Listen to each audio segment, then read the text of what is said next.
Derek and Mona. A story of love lies and forgiveness. Episode 1, we saw the fun and flirty interaction with Derek and Mona when they first met. Welcome back, Derek and Mona fans. Right away they had instant chemistry. The sparks were flying. The smiles were flowing. There was a little game and sportsmanship going on to entice each other, so I couldn't help but wondered if those flirty instincts would end in happily ever after or wishing each other dead ever after. Derek told his sister she looked like the woman in his dreams, that she was looking like a plate of candied yams, macaroni and cheese, lobster tails and dirty rice, in some stilettos. She knew that man was lying, but it made her feel so good, and she wanted that handsome man for herself.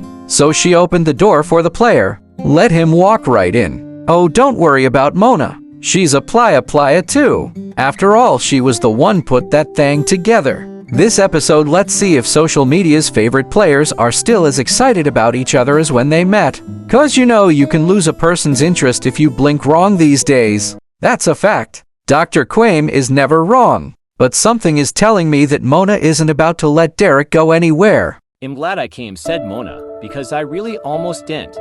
Oh really? Replied Derek. Seriously, over the last week and a half you've been acting very busy and honestly not interested. You can't be serious, said Derek. I don't want to ruin the vibe pulling out receipts. The food is going to start getting cold. You're going to get on the defensive, and this whole night could easily just fall off track. Mona replied, you're right. Just do better, she said, smiling playfully. Man, please, you're a trip. You do better, he replied, smiling. Then Mona reached onto his plate. Oh God, did she just do that? Mona is tripping. I thought she liked him. Looks like she's trying to run him away now. Girl, are you little mad or big mad about something? Anyway, back to Derek and Mona. Oh, here she goes, said Derek. It's cool though. Just lets me know I can take what I want of yours from your plate. Reach over here, and I'ma stab you with this fork, joked Mona. That's fine. We can have a food fight in these fine folks' restaurant. Doesn't bother me, laughingly said Derek, when incoming is Derek's recent ex. And he notices her. He spills some food on himself so he can excuse himself. To the restroom, he turns the corner and hustles up to catch up to Clara. Clara. Hi, so nice to see you, said Derek. I see you move on fast, said Clara, jabbing at Derek. Laughing, Derek says, I just met her and it's our first date.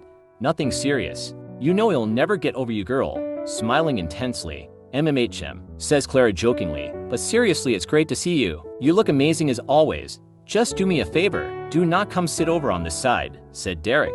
I wasn't going to. I saw you when I walked in and went the other way. You know I'm not a hater. We had our time. It was amazing, but life goes on. Or does it? Don't mind me, y'all. Back to the show. Thank you so much. Derek said, I didn't need you over there being a whole distraction. You know I can't keep my eyes off of you, he said, smiling. I think I really like this sister, and you know they crucify brothers who date white women. I don't need her finding that out right now. Why is the world so stupid? Anyway, so good to see you. Thank you so much. Derek is slicker than butter. And Crisco grease on the kitchen floor. Be careful you don't slip, Derek is a hot mess. And Mona, watch out Mona, you got some competition. Clara and Derek aren't finished. That flame is still lit. You know him, right? Dr. Kwame is never wrong. Derek and Mona fans, stay tuned. Follow and subscribe so you don't miss episode 3. It's getting hot in here, y'all. Derek and Mona.